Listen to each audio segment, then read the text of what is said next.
আমাদের সময় তো মোবাইল ছিল না, টেলিভিশন ছিল না। জ্যোৎস্না রাত্রে বসে আমরা উপন্যাস পড়তাম, গল্পের বই পড়তাম।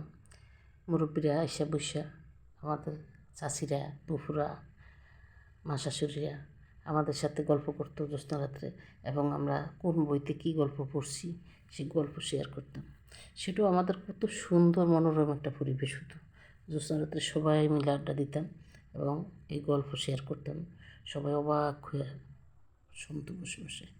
অথচ এখন এমন একটা যুগ আসলো, মোবাইল ফোনে সবাইকে যেন একা করে দিল। কারোর সাথে কারো কমিউনিকেশন নাই, প্রয়োজন ছাড়া কারোর সাথে কারো কথা নাই। বাসায় লোক থাকলেও তার সাথে দেখা গেছে কথা হয় না, সবাই সবার মোবাইল নিয়ে ব্যস্ত। কেউ গেমস খেলছে, কেউ ফেসবুকিং করছে, যার যার মতো দেখতে আছে।